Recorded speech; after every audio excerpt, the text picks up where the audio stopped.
Hi everyone, this training is focused on federal advocacy and what you can expect on Capitol Hill during your trip to Washington, D.C. in March.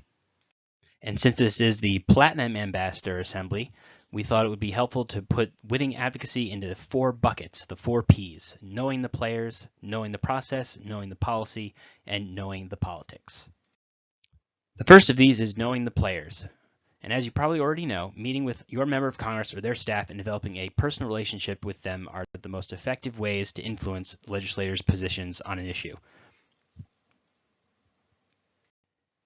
It's always more impactful when a member of Congress or their staff can hear your story and your experience in relation to a bill or a policy issue.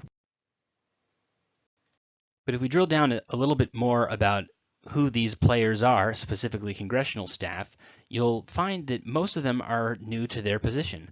So according to a recent survey conducted by the Congressional Management Foundation, of all the roles available on Capitol Hill, numbering over 10,000, about 70% of staff have been in their position from only 0 to 2 years. And as you look up the rest of the experience ladder, 3 to 5 years, about 15%, 6 to 10, 7%, and so on. So many staffers are new to their positions on the Hill, and this should certainly play a role in how you approach a meeting.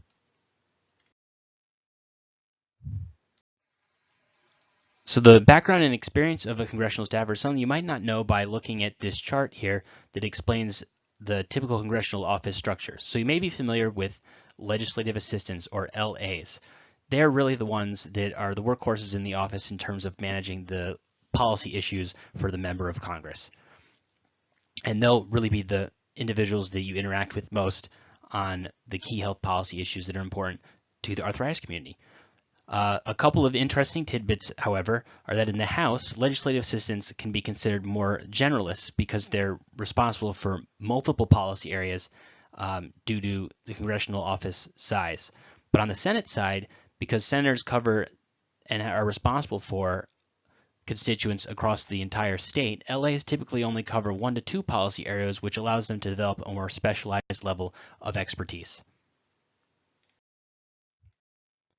So turning to the second P, or knowing the process, the best way to describe interaction with your legislator is kind of like a cross-country road trip. So you might know how your kids, and you're sitting in a car for a long time, keep asking, are we there yet? Well, there's no constitutional limit on the number of times you can ask your member of Congress to take action on an issue.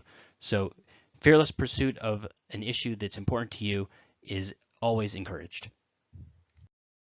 Having said that, there are some do's and don'ts for interacting with a legislator or a staffer during a meeting. Now, I won't walk through each of these individually, but do want to call out one under the don't column, which is don't answer questions you do not know the answer to. It's perfectly fine to say in a meeting, I'm not sure, but let me research and get back to you. This also allows you an opportunity to follow up later, as you see under the do column, by expressing thanks and continuing the conversation. Now, the third P is knowing the policy. It's important during your meeting to stay focused and ask for concrete, specific information. You can kind of think of this in 4 steps. The first would be highlighting the problem by drawing on statistics or other research that you might find compelling. 2, identify the solution and describe how the legislation or issue will contribute to solving the problem. 3, making it real. This is where you can share your story and bring experience into the conversation. And 4 is making the ask or the request. What is it you want the legislator to do?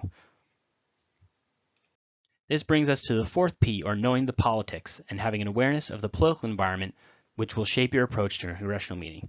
So just as an illustration, we began the year with the following breakdown in the House and the Senate. There are 239 Republicans in the House to 193 Democrats. And on the Senate side, the breakdown was much narrower, with 51 Republicans and 49 Democrats. And of that number, 2 of the independents caucus with the Democrats.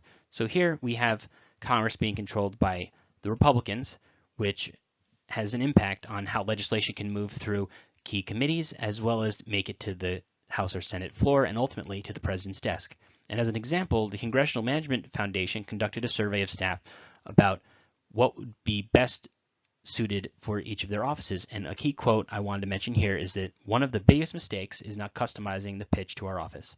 We're a conservative Republican office, so the arguments should be adjusted to appeal to that philosophical view. Now, during your meetings on the Hill, you don't necessarily need to customize them for the political environment per se, but it's important to keep this information in mind when you're having your conversations. And just remember, nobody can do it alone. Having consumers, parents, and other advocates working together with a key legislator or two is the only way to pass a bill. Legislators help with the process, and the stakeholders provide the passion.